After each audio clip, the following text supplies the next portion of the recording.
Clara Brown is different because we live in the realm of possibility.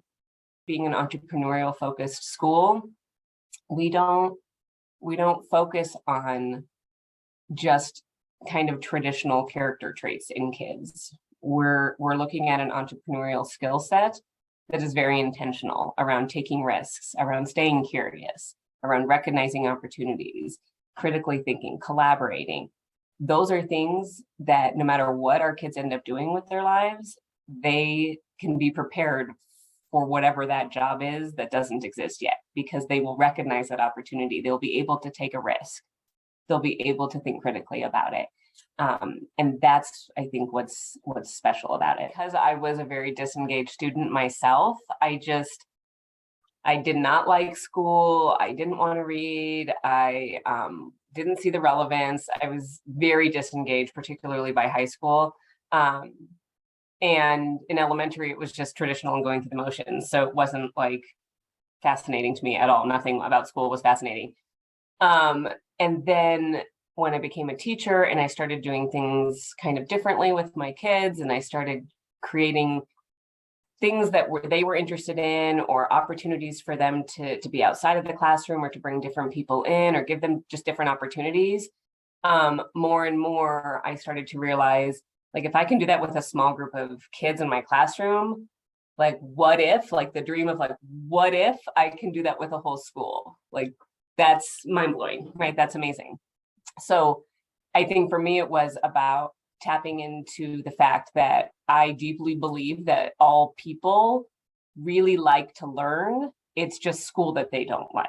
So when someone is interested in something, they can spend hours looking at it on YouTube and learning more about it. They talk to people about it, they read about it, they do all kinds of things to learn more about it, but they don't understand that, like, that's learning, and school doesn't always align with what school looks like. So for me, it was about being able to get people to understand, like, learning doesn't have to be boring. School doesn't have to suck.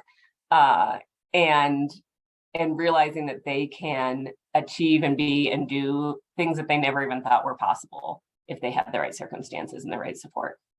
There was one kid the other day who had built himself a little fort, and he was curled up in his little fort while he was having his conversation.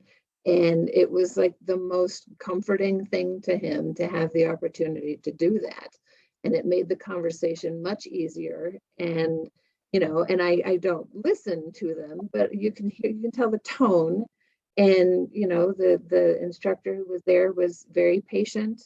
And they headed back to class while I was there. And, it's wonderful, because a lot of times those de-escalations are like in a room, and you don't get to see them, and it's like you're hiding it away. And I just appreciate that this is how they're able to use the furniture right now. And Chris, that's nothing we ever talked about, right? Like, we didn't say, oh, and then they could build a fort when they're feeling like they're overwhelmed. Like, we didn't even see that coming, and the kids were creative, and the kids figured that out. And then that goes to what we had always been talking about, of like flexibly using this space. How can we just have lots of different options we didn't even know the kids would come up with, to be able to utilize that in a sort of semi-post-COVID world where everything is backed up. Nothing is perfect. It's a world where, you expect the unexpected with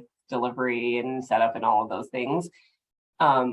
Given all of those circumstances, K-12 and Adam have been really responsive, and they've shown us that we chose them because they cared and they have that entrepreneurial spirit, and they've shown that to be true.